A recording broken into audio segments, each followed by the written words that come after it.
former governor of Arkansas, now running for president on the Republican side. Governor, you just heard Jim Obergefell. What's your response?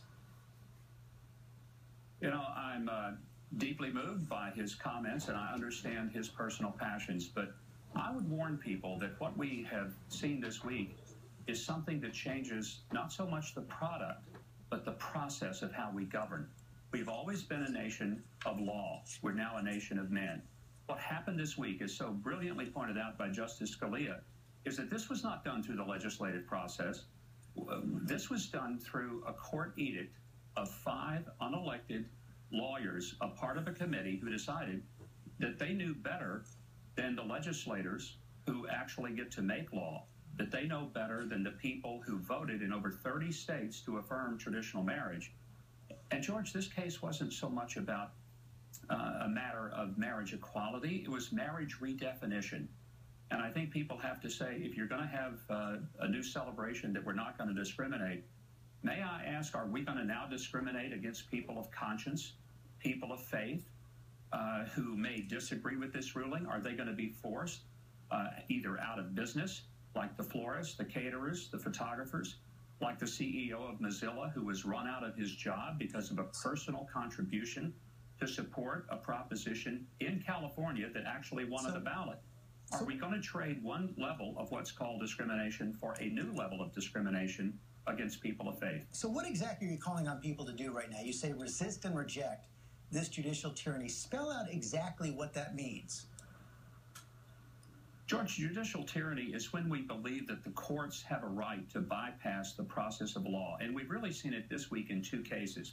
In both the Obamacare case, which Justice Scalia said we should call it SCOTUS care because they have rescued it twice, ex cathedra to the law, and then in the same-sex marriage. So are you calling for civil disobedience? I don't think a lot of pastors and Christian schools are going to have a choice. They either are going to follow God, their conscience, and what they truly believe is what the Scripture teaches them, or they will follow civil law. They will go the path of Dr. Martin Luther King, who in his brilliant essay, The Letters from a Birmingham Jail, reminded us, based on what St. Augustine said, that an unjust law is no law at all. And I do think that we're going to see a lot of pastors who will have to make this tough decision. You're going to see it on the part of Christian business owners. You'll see it on the part of Christian university presidents, Christian school administrators. What about county clerks? Should they issue same-sex marriage licenses? If they have a conscientious objection, I think they should be excused. I'm not sure that every governor and every attorney general should just say, well, it's the law of the land because there's no enabling legislation. For the states who have a constitutional amendment that affirms marriage, as has been affirmed by the courts for 135 years since the ratification of the 14th Amendment, right up through the first time we've seen same-sex marriage enacted by any state, which was Massachusetts. In many states, you have overwhelming majorities of the people who voted to say that they believe marriage is between a man and a woman. George, what we've done, let me just ask people on the left, if we get a future court that is conservative, and that conservative court decides that this was a mistake and we're going to go back to traditional marriage, and we're also going to say that every unborn person is in fact a person and is absolutely guaranteed due process, and therefore we would strike down the idea of abortion from conception forward.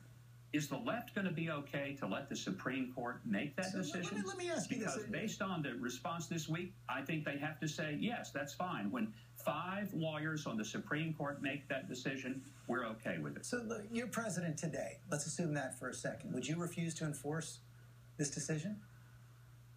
I would say when the Congress provides enabling legislation and the people's representatives vote and it gets to my desk, then we'll consider it. We've seen, though, something that is, I find very interesting. When the president lit up the White House the other night with rainbow colors, I guess that's his prerogative.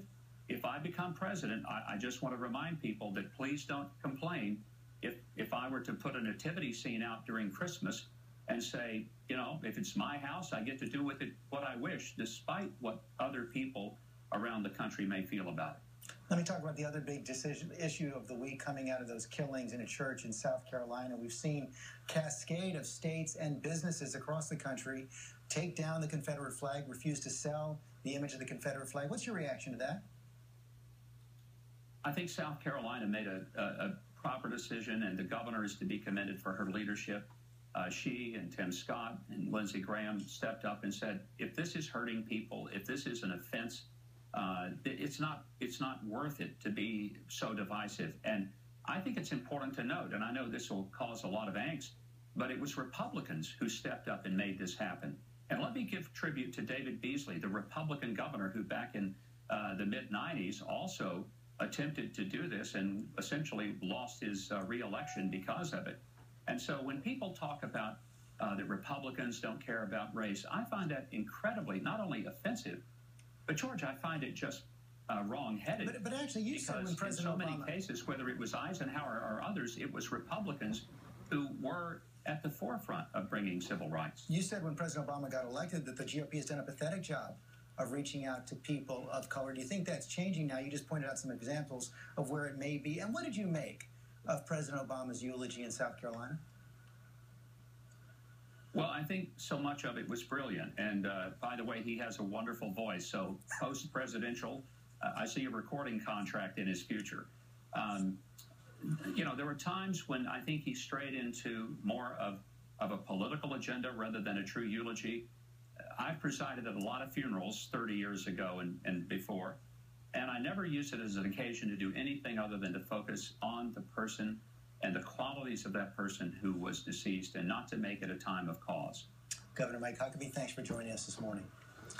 Thank you, George. And let's get reactions to this remarkable week now from Matthew Dowd, our ABC political analyst.